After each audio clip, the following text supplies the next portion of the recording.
Cinema समाज का दर्पण होता है। एक समय में सिनेमा जब शुरू हुआ तो समाज से जुड़ी मुद्दों को, समाज से जुड़ी चीज़ों को सिनेमा पर्दे पर प्रदर्शित करता था। आज भी वही हो रहा है। थोड़ा सा अंतर आया है। बाजारवाद के आने के बाद और आधुनिकता के आने के बाद सिनेमा बदला है। कोरोना काल में जैसे बहुत सारी चीज़ों पर प्रभाव पड़ा, वैसे ही सिनेमा पर भी प्रभाव पड़ा। मुंबई माया नगरी में बहुत सारे अभिनेता और अभिनेत्रियां जहां काम पा रहे थे, वहीं पर बहुत सारे अभिनेता और अभिनेत्रियों का काम रुक गया था। लेकिन कई ऐसे अभिनेता उभर कर आए जो हार नहीं माने। खबरें ऐसी भी आई कि बहुत सारे अभिनेताओं को तंगी में आकर आत्महत्या भी करनी पड़ी। ऐसी खबरें दिन ब दिन आती रहती है, जिसमें एक्टर्स और मॉडल शामिल हैं। आज हम एक ऐसे अभिनेता की बात करेंगे जो उड़ीसा जैसे प्रांत से निकल करके मुंबई माया नगरी में जा करके अपना पांव जमाया और एक उभरते कलाकार के तौर पर आज अपनी पहचान बना चुका है।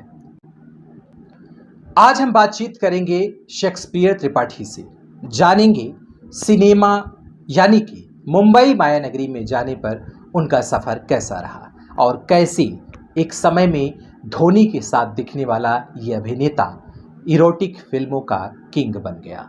वेब सीरीज का दौर है। वेब सीरीज बड़े बड़े प्लेटफॉर्म पर लोग आजकल ज़्यादा देख रहे हैं। OTT भी एक प्लेटफॉर्म है जिसमें सेंसर बोर्ड की कैंची नहीं चलती है। लोग अपनी मोबाइल में अलग अलग ऐप के माध्यम से आज OTT पर बन रही वेब सीरीज को देख रहे हैं, जिसमें एडल्ट से लेकर के बहुत सारे इश्यूज़ पर वेब सीरीज बनाई जा रही हैं। शेक्सपियर त्रिपाठी इरोटिक सिनेमा के एक जाने माने अभिनेता है। आइए उनसे उनका अनुभव उन्हीं की रंजन टीवी के दर्शकों को मेरा नमस्कार।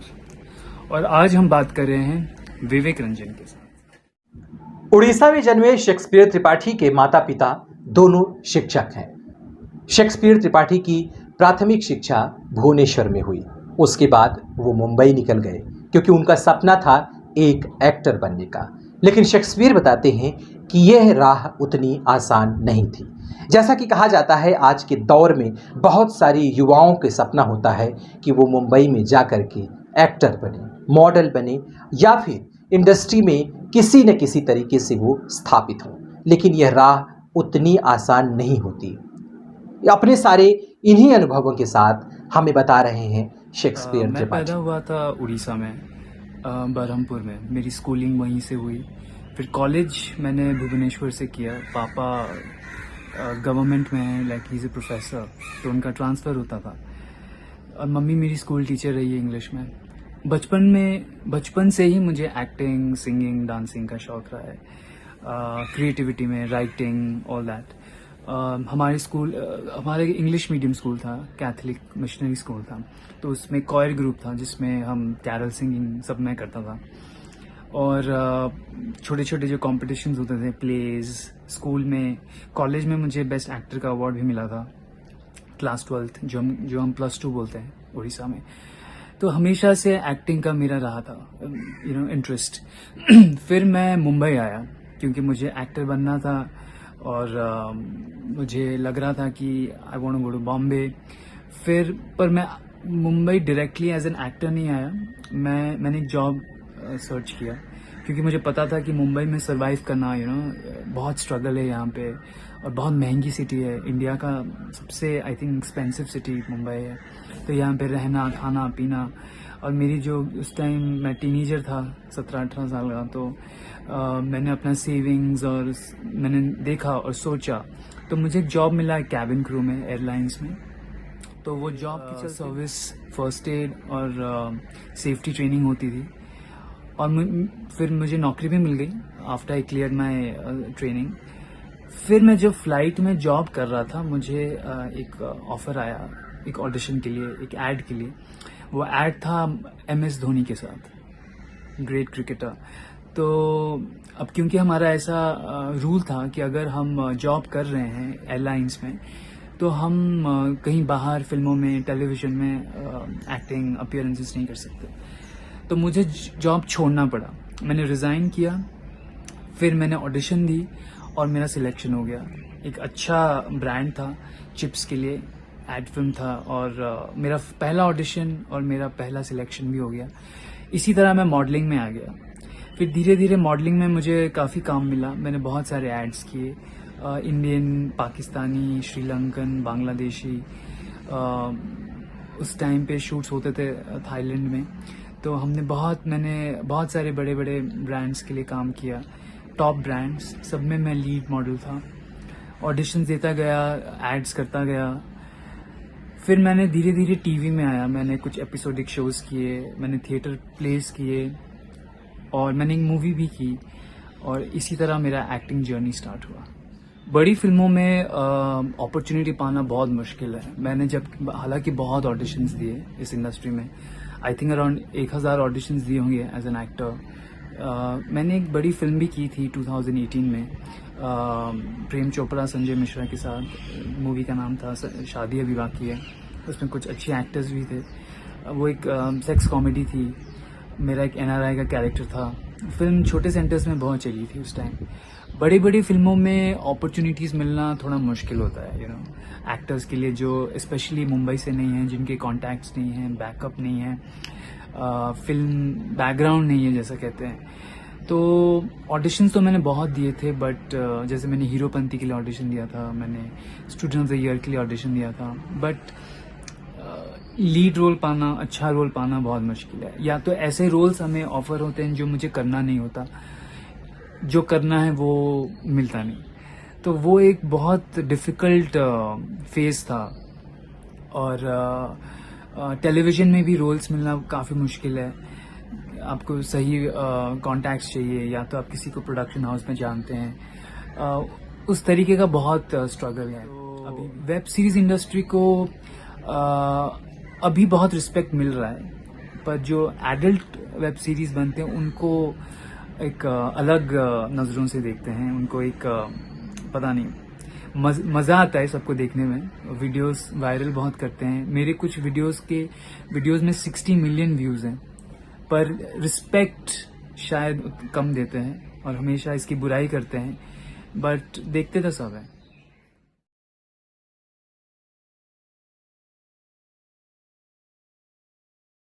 ज्यादातर लोग पॉर्न और इरोटिक को एक समझ लेते हैं, बल्कि इरोटिका और पॉर्न में अंतर होता है। बहुत सारी ऐसी फिल्में हैं बॉलीवुड में बनाई जा चुकी हैं जिसमें इरोटिक सीन का प्रयोग किया गया है। राज कपूर की फिल्म सत्यम शिवम सुंदरम रही हो, या फिर राम तेरी गंगा मैली, या उस दौर में भी बहुत सारे ऐसे डायरेक्टर्स थे जो इरोटिक फिल्मों को लेकर के काम करते थे। यह अलग बात है कि आज के समय में बॉलीवुड में इरोटिक सीन महत्वपूर्ण हो चुकी है। कहा जाता है कि अगर ऐसी सीन न रखी जाए तो दर्शक हॉल में देखने तक नहीं आते हैं। खैर, हमें यह समझना आज के समय में ज़रूरी है कि अगर ऐसी फिल्में बनाई जा रही हैं तो उसमें गलत तरीके से किसी चीज़ को ना परोसा जाए, बल्कि एरोटिका को समझना है, उसे जानना है। तो हमें यह भी समझना पड़ेगा कि हमारे देश में काम सूत्र जैसी चीज़ों का पहले से ही उद्भव हो चुका है। खजुराहो की मंदिर हो या फिर एलोरा अजंता की गुफाएं, सभी जगहों पर कामसूत्र कलाओं की मूर्तियां उकेरी गई हैं। फिर इसे हम सिनेमा में क्यों एक्सेप्ट नहीं कर पाते हैं? इन्हीं सब बातों को लेकर के मेरे चर्चा कर हिसाब रहे से हैं शेक्सपियर के पॉर्न तो बारे में। कभी इंडिया में लीगल आई डोंट थिंक हो सकता है बनाना, बट इरोटिका इंडस्ट्री को थोड़ा पुश मिलना चाहिए, क्योंकि इरोटिक इंडस्ट्री बहुत पहले से है। आप देखा जाए तो बहुत बड़ी बड़ी फिल्मों में इरोटिका रहा है। आप महेश भट्ट की फिल्में देख लीजिएगा, आप बहुत सारे ऑल्ट बालाजी जैसे एकता कपूर ने ये स्टार्ट किया, सीक्रेट गेम्स, बहुत सारी फिल्मों में। आप थोड़े पीछे भी चले जाएं, आप जीनत अमान, मंदाकिनी, इवन रणबीर कपूर को आप देख लीजिए, सांवरिया में उनका टावल गिर जाता है, उनका बम दिखता है। जॉन इब्राहिम ने अपना बम दिखाया था दोस्ताना में। तो ये थोड़ा टिटिलिएशन, थोड़ा सेक्स अपील हमेशा से फिल्मों में रहा है। आप जिस्म मूवी देख लीजिए, आप रागिनी MMS देख लीजिए, आप सागर मूवी देखिएगा, ऋषि कपूर, कमल हसन और डिम्पल कपाड़िया के, जिसमें डिम्पल जी समुंदर से आ रहे हैं और उनका पैर अपने टावल पे लग जाता है और पूरा टॉपलेस हो जाती हैं और ऋषि कपूर उन्हें देख रहे हैं। तो ये इरोटिका हमेशा से रहा है फिल्मों में। मंदाकिनी, जैसे मैंने कहा, राज कपूर ने ये सेक्सी फिल्में बनाई थी जिसमें रोमांस, लस्ट सब रहा है। तो ये कुछ पुरानी बात नहीं है। हमारे देश में तो कामसूत्र लिखा गया है, तो ये बहुत पुराना है। बस इसे एक जो रिस्पेक्ट मिलना चाहिए वो नहीं मिलता। लोग देखते हैं, मजे लेते हैं। मेरे हिसाब से आजकल जो एडल्ट फिल्म्स है, वेब सीरीज हैं, इससे सोसाइटी को बहुत फायदा होता है, स्पेशली एम्प्लॉयमेंट की तरफ से देखा जाए तो। जैसे मैंने जितनी भी ये एडल्ट फिल्म्स की, ये लॉकडाउन में हुआ। लॉकडाउन में जब बहुत सारे एक्टर्स डिप्रेशन में जा रहे थे, सुइसाइड कर रहे थे, बहुत एक बुरा वक्त था सबके लिए। और एक्टर्स स्पेशली जो स्ट्रगल कर रहे हैं, दूसरे शहरों से आए हुए हैं, छोटे छोटे गांव से, हम्बल बैकग्राउंड से, उनके लिए बहुत मुश्किल था मुंबई में सरवाइव करना। तो मेरे हिसाब से इन फिल्मों ने बहुत सारे टेक्नीशियंस को, प्रोडक्शन डिपार्टमेंट के लोगों को, सबको काम दिया, सबको पैसा दिया। मुझे याद है जब हम ये वेब सीरीज करते थे तब बोलते थे कि ये जो डेली उनको पर डे मिलता था, इनसे उनका घर चलता था, उनके बीवी बच्चे माँ बाप की वो लोग देखभाल करते थे। सबका यही हाल था। लड़कियों ने भी बहुत सारे उस टाइम पे काम किया, क्योंकि सबको जरूरत थी पैसों की। तो एम्प्लॉयमेंट की तरफ से देखा जाए तो इससे सोसाइटी को बहुत फायदा हुआ है। और जो कहते हैं बॉलीवुड में बहुत नेपोटिज्म है, काम पाना मुश्किल है, ये सारे उन स्ट्रगलिंग एक्टर्स के लिए एक अच्छा अपॉर्चुनिटी था, एक अच्छा प्लेटफॉर्म है। जैसे मैं हूँ, मुझे काम मिला, मुझे देख के बहुत सारे लोगों को इंस्पिरेशन मिली। मुझे लिखते हैं हमेशा सोशल मीडिया पे कि सर हमने आपको देखा, आपका काम देखा, और हम लोग ओल्ड, स्पिरिचुअल, ट्रैवल, बहुत कुछ है दिखाने के लिए। तो अगर एक्सपेरिमेंट नहीं होगा, अगर बोल्ड चीजें, बोल्ड स्टोरीज नहीं बोला जाएगा, तो फिर लोग बोर हो जाते हैं। तो वो लोग इतना पैसा खर्चा करके फिल्मों में जाएंगे, वही चीज देखेंगे जो उन्होंने पहले देख चुके हैं। इंटरनेट पे आप एक सोशल मीडिया, OTT प्लेटफॉर्म्स पे आपको बहुत सारे ऑप्शंस हैं। किसी को ट्रैवल देखना है, किसी को डॉक्यूमेंट्री देखनी है, किसी को ड्रामा देखना है, कॉमेडी देखना है, हॉरर देखना है, कुछ सेक्सी देखना है। तो ये है कि वेब सीरीज में आपके पास बहुत ऑप्शंस है। इसीलिए आजकल सोशल मीडिया स्टार्स की ज्यादा फैन फॉलोइंग है फिल्म स्टार्स से, क्योंकि वो लोग इतना अच्छा कंटेंट बनाते हैं कि लोग एंटरटेन होते हैं, क्योंकि आज जमाना है एंटरटेनमेंट का। तो हमारी वेब सीरीज ये सब इतना इसीलिए चल रहा है क्योंकि लोगों को देख के मजा आ रहा है।